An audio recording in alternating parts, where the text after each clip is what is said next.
Hello, ladies and gentlemen, and welcome to the Discriminating Gamer. Say, would you like to hear a Cthulhu joke? Never mind. It's an old one. Ladies and gentlemen, today we're going to go ahead and take a look at Cthulhu, Death May Die from CMON.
We'll get back to the review in just a moment. I want to take a minute to ask you to check out my other channel, that is Cody Carlson, PhD, where we talk about history, books on history, military history. I even post some of my lectures for my classes on there. Please check that out. Please subscribe to that channel. And now, back to the review.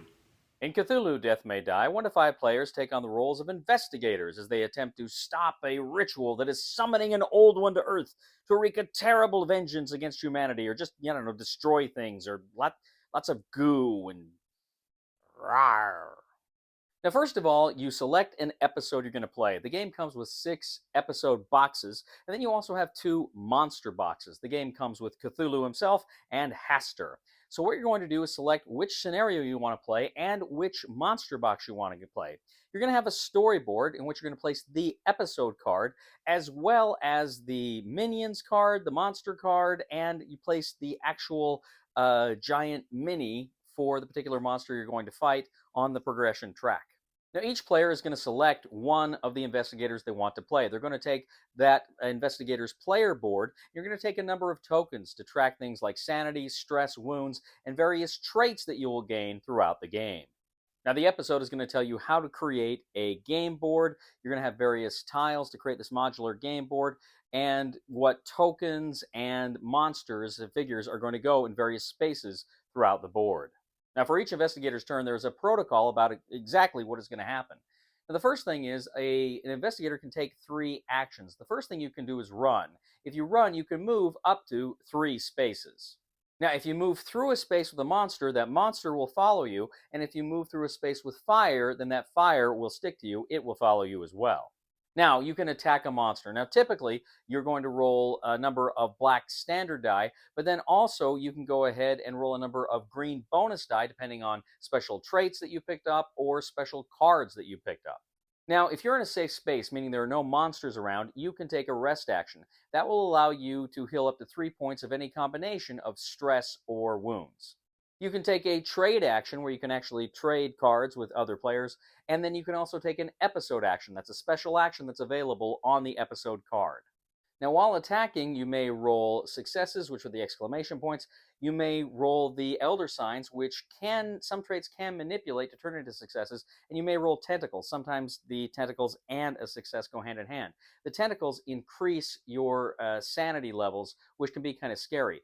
But you can only move to the next red spot on your sanity track. You can't move past them with 1 roll. You may also roll blank die, which of course do nothing for you.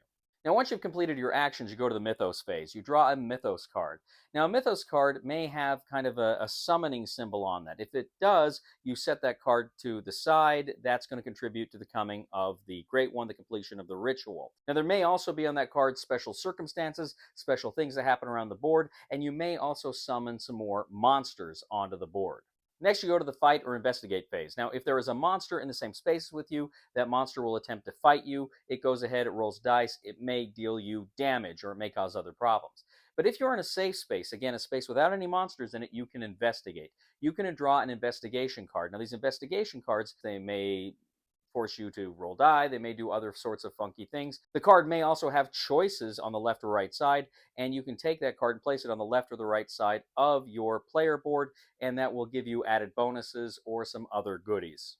Next, you have the resolve the end of turn. So you check and you see if there's anything that needs to be resolved. For instance, if you have a fire token, you have to roll the die to see if the fire deals you a wound or not. Now, if you have drawn 3 of the Mythos cards that have the summon symbol, you actually move the Elder God one step closer along that story track, along that progression track, toward his being able to come into the world. Now, if the Elder God moves into the red space, he comes on the board. Now, if the ritual hasn't been disrupted, you really can't fight him. You can't deal him any damage. You still need to disrupt the ritual. But he will continue to move forward along the track there, just as the other summon cards come out.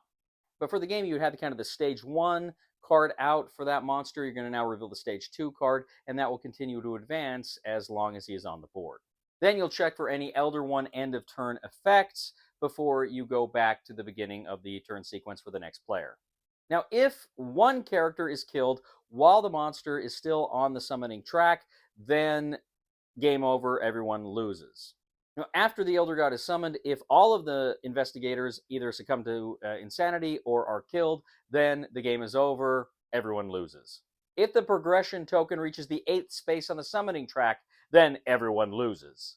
But if the investigators are to defeat the Old One's final stage, then the investigators collectively win. Cthulhu, Death May Die. I am super late to the party on this. This is a game that came out, I want to say 2018, and I'm just now getting to it. This is a game I've wanted to play for years. I just never had the chance. I'd seen people play it. I'd heard great things. And it was just one of those things where I thought, well, I'll get to it at some point. I'll get to it at some point. And I just never did.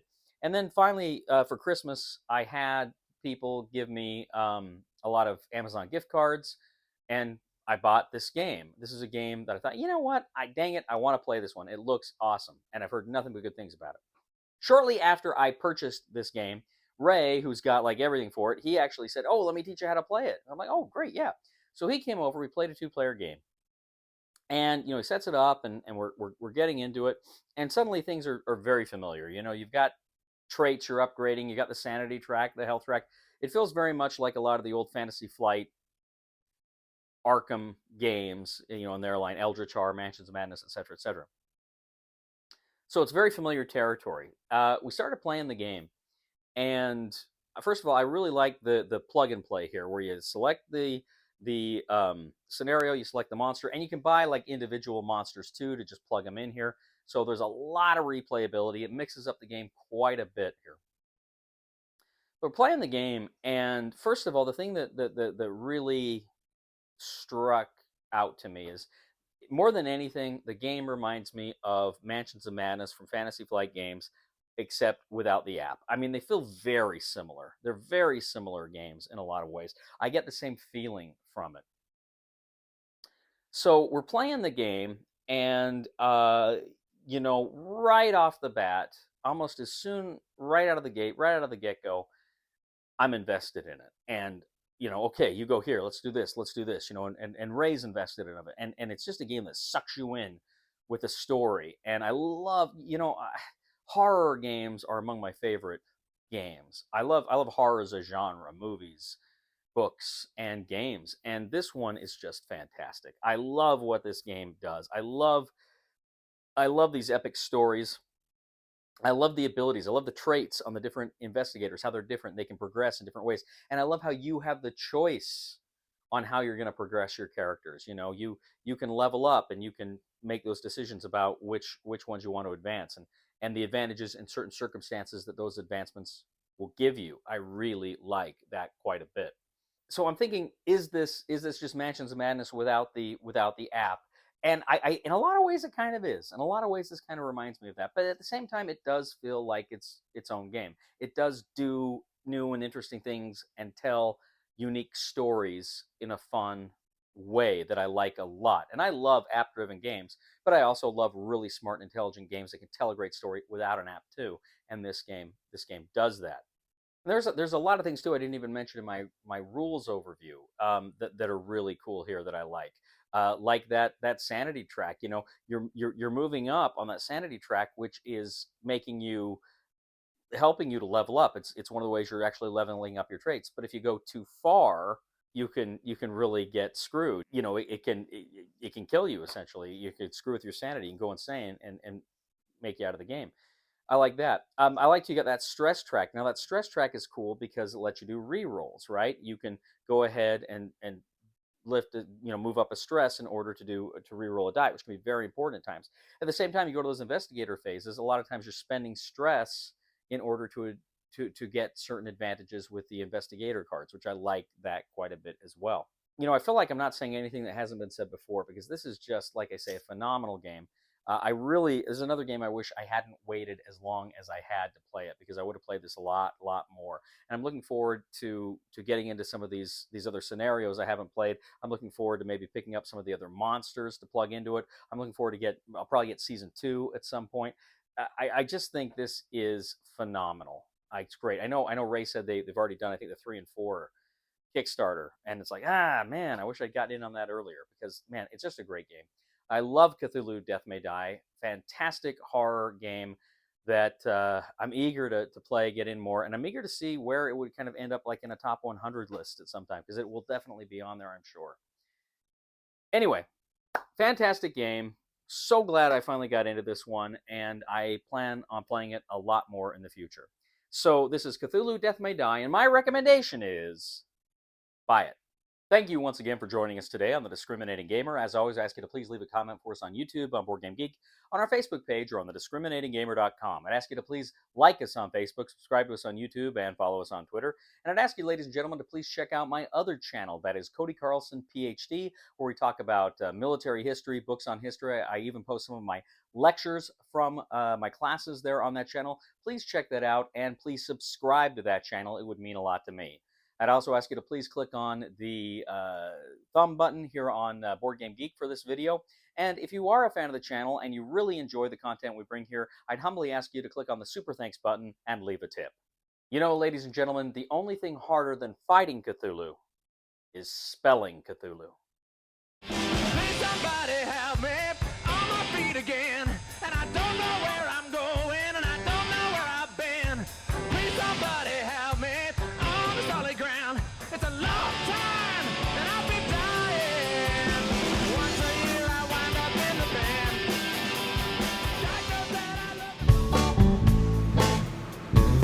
What's gonna do? Play another Cthulhu game? Ha! Cthulhu ain't nothing! Dracula! Fury of Dracula! Yeah!